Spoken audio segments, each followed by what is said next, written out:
Mother's Day will soon be here. It's a day in which moms allow themselves to be pampered and showered with all kinds of special gifts. But as Erica Edwards explains, one mother in North Carolina says mothers should take time for themselves every day. 45-year-old Sherry Habib hits the gym for 2 hours a day, 6 days a week. She's a single mother and works full-time as a surgical coordinator. After a long, hard day of tending to everyone else's needs, she says she looks forward to some stress relief. I can just completely clear my mind and just breathe. And then I feel like I'm so much better when I leave. Many mothers get so caught up in the daily tasks of work and family life that they often neglect themselves. Doctors urge women to take time for their health by getting enough sleep, eating a proper diet, managing stress, and getting plenty of exercise. Sherry not only carved out some much-needed me time, she took control of her health and well-being as well. My confidence level is higher because I feel healthier. I'm happier with the way I look and the way I feel. Her Mother's Day gift to herself? Entering this bodybuilding competition. No trophies this time. What Sherry won was inner strength. I can do whatever I want if I can do this. Her advice to other women: set a goal and just take one step towards it. Even if the goal is to take a 30-minute walk, just go, take the walk. Be outside, be alone, do something for yourself. Erica Edwards, NBC News. Coming up on News 2 at 5. 3 people have been killed, 2 others hurt in a shooting spree just outside of Washington, D.C. The suspect is in custody. The latest on the investigation coming up. And we're heading to the waterways. Our winds and waves forecast. Perfect weekend for that. Westerly 10 knots on Lake Moultrie. The cool nights have sent the water temperature back down to 70. If you're going out into the harbor over the weekend, westerly 5 to 10 knots tomorrow. Wave heights 1 foot or less. Taking the boat offshore about 20 nautical miles, doing some fishing. Westerly 10 to 15. Wave heights around 2 feet.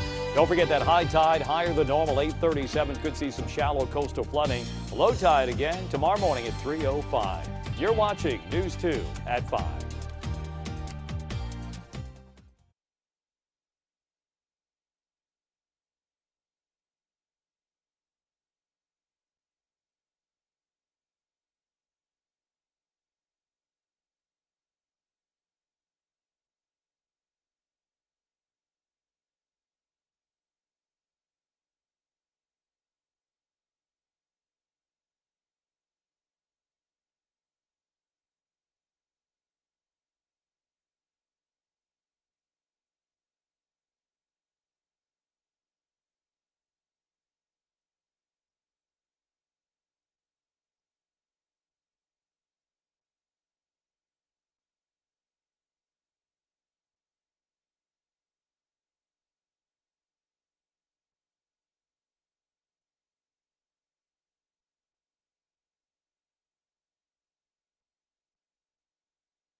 5 with coverage you can count on.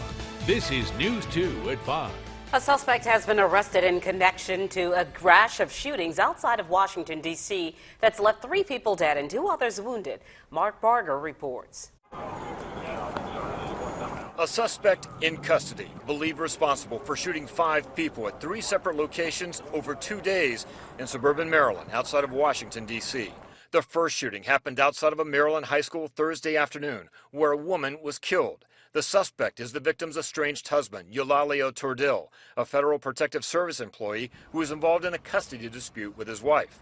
The violence then escalated this morning outside of a shopping mall in Montgomery County. Police believe Tordil shot a woman and 2 men who came to her aid. One of the male victims is deceased. The other male victim is in grave condition. The female victim is being treated at a local hospital. A few miles away, a second shooting in a grocery store parking lot left another woman dead. Police immediately drew a connection between the crimes based on eyewitness accounts of the suspect's car at each location. A few hours later, Tordil was arrested. They had this individual under surveillance, and when the individual walked back to his car, the plainclothes officers were able to take him into custody without incident. Area schools have been put on lockdown following the string of shootings. It's a community that was traumatized by the D.C. area sniper shootings back in 2002. I'm kind of shocked that, this happened right close to my house and everything. This is dangerous. Now, a new rash of violence once again has rattled this community, but it's breathing a sigh of relief now that a suspect is in custody. Mark Barger, NBC News. When did college football coaching legend Joe Paterno first learn one of his assistant coaches might be sexually abusing young boys? A new court ruling this week alleges former coach Paterno was alerted about convicted child molester Jerry Sandusky way back in 1976. Now, if true, it means Paterno first heard an accusation that Sandusky was a child molester nearly 2 decades earlier than he previously admitted. Sandusky was convicted on 45 counts of sexual abuse in 2012 and is serving at least 30 years in prison. Paterno died in 2012. In a written statement, the Paterno family called the new allegation unsubstantiated and said it has once again smeared the late coach's reputation. The missing data recorder of El Faro finally found. The cargo ship sank last October during Hurricane Joaquin. Scientists and engineers used a robot to locate the data recorder in water that's 15,000 feet deep. Investigators hope it helps solve the mystery of what went wrong, but retrieving it could take months. We know where it is, but it's still a tall challenge. That voyage data recorder is in the middle of the ocean under 15,000 plus feet of water, so that'll be a challenge even though we know where it is to get back out there. Hearings to try and find more answers are scheduled for later this month.